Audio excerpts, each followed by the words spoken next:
Hello दोस्तों, स्वागत है आपका आज के एक न्यू वीडियो के साथ। आज का हमारा टॉपिक है सूट्स बाय इंडिजेंट पर्सन्स, जिसका प्रोविजन दिया गया है order 33 of the code of civil procedures, जो कि बात करता है निर्धन व्यक्तियों के द्वारा वाद, यानी कि जो इंडिजेंट पर्सन्स हैं उनके द्वारा जो सूट फाइल किए जाते हैं, उसका प्रोविजन दिया गया है ऑर्डर 33 ऑफ सीपीसी में। तो वीडियो में आगे चलने से पहले देखते हैं कि इंडिजेंट पर्सन्स कौन होते हैं, उनका जनरल मीनिंग क्या होता है लॉ की लैंग्वेज में। तो an indigent person is one who does not possess sufficient means to pay court fees and unable to proceed with any suit, यानी कि इंडिजेंट पर्सन्स वो पर्सन्स होते हैं जो कि कोर्ट फीस पे नहीं कर पाते हैं और जिसकी वजह से उनका सूट भी कोर्ट में प्रोसीड नहीं किया जाता है।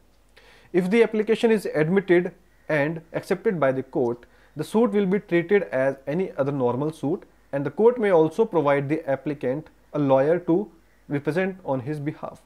यानी कि जब भी अगर उनका सूट जो फाइल किया जाएगा इंडिजेंट पर्सन में, अगर वो कोर्ट में एडमिट हो चुका है, कोर्ट ने नोटिस इशू कर दिए उस केस में, तो उसको आगे नॉर्मल सूट की तरह रिप्रेजेंट किया जाएगा और उसके बाद जो है एक लॉयर अपॉइंट किया जाएगा कोर्ट के द्वारा एप्लीकेंट के बिहाफ में केस लड़ने के लिए। तो ये तो था कि उसका general meaning according to law.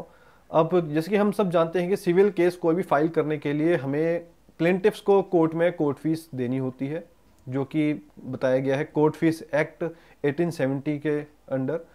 उसके अंदर एक जो भी फिक्स कोर्ट फीस होती है कोर्ट में फाइल करनी होती है, खास करके अगर रिकवरी के मामले हों, यानी कि मनी रिकवरी के रिलेटेड सूट हो या फिर प्रॉपर्टी के मामले में हो, तो कोर्ट फीस चुकानी पड़ती है, भारी भरकम कोर्ट फीस देनी पड़ती है कोर्ट में। और हमारे पास कई बार ये सवाल आता है कि क्या कोई भी गरीब व्यक्ति बिना कोर्ट फीस के भी इस तरह मुकदमा लड़ सकता है? तो वही आज की इस वीडियो में हम देखने वाले हैं, उसके संबंधित कानून के बारे में कि कैसे कोई एक गरीब व्यक्ति, कोई गरीब पर्सन, इंडिजेंट पर्सन भी कोर्ट में कैसे केस लड़ सकता है। तो जैसे कि हमने अभी आपसे बताया कि ऑर्डर 33 ऑफ सीपीसी उसका प्रोविजन जिसमें दिया गया है, जिसमें कोई भी गरीब व्यक्ति, निर्धन व्यक्तियों के द्वारा जो मुकदमा फाइल किया जाता है उसका प्रोविजन दिया गया है। जो लोग बहुत ज़्यादा गरीब हैं, मतलब जिसके कारण उसके पास जो भी रेलेवेंट कोर्ट फीस पेमेंट पे करने का भी ऑप्शन नहीं है, उन लोगों के लिए ऑर्डर 33 कोर्ट फीस को पेमेंट किए बिना केस फाइल करने का प्रावधान देता है। अब देखते हैं कि इसमें लीगल कानूनी आवश्यकता क्यों पड़ी है। तो सिर्फ कहने और लिखने से भी किसी व्यक्ति को इस ऑर्डर के अंडर गरीब या इंडिजेंट डिक्लेयर नहीं किया जा सकता, यानी कि सिर्फ किसी ने केस फाइल कर दिया है इस ऑर्डर में ये कहते हुए कि वो कोर्ट फीस पे नहीं कर पाएगा और उसका केस एडमिट हो जाएगा, ऐसा नहीं है। उसके लिए कुछ लीगल रिक्वायरमेंट्स भी फुलफिल करना जरूरी है। तो उसके लिए सबसे पहले क्या है कि जो इंडिजेंट पर्सन जो केस फाइल करना चाहता है इस ऑर्डर में, वो सबूतों के साथ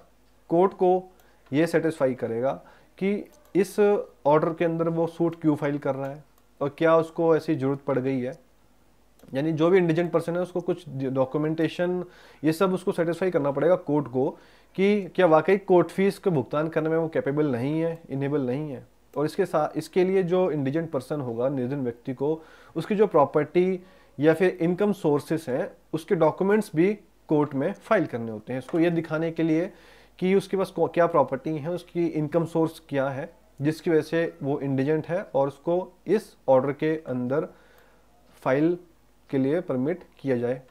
और दूसरा बात क्या है कि सिर्फ किसी गरीब व्यक्ति को कोर्ट को ये सेटिस्फाई करना भी जरूरी है कि वह ना केवल प्रॉपर्टी और बैंक बैलेंस के आधार पर बल्कि और भी किसी सोर्सेस के द्वारा कोर्ट फीस को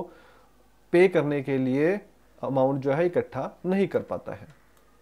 यानी कि उसको एक सेपरेट एप्लीकेशन फाइल करनी पड़ेगी जिसमें कि ये सेटिस्फाई करना जरूरी है कि वो किस किस कारण की वजह से कोर्ट फी नहीं चुका सकता है। और साथ ही साथ अगर रिकवरी का सूट है या फिर अगर कोई और रिकवरी होती है तो कोर्ट उसको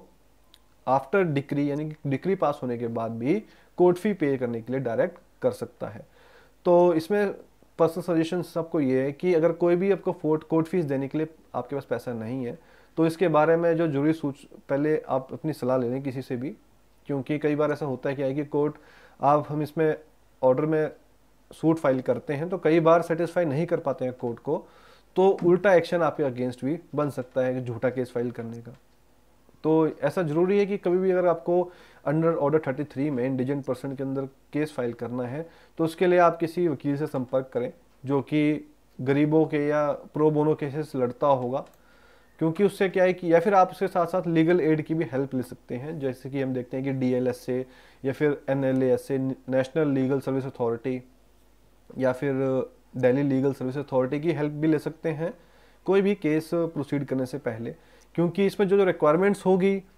for filing a suit for indigent persons under order 33 of CPC, वो आपको पहले ही बता दिया जाएगा कि क्या क्या रिक्वायरमेंट्स आपको फुलफिल करनी है, ताकि आपका केस ऐसा ना हो कि फर्स्ट डे ही डिसमिस हो जाए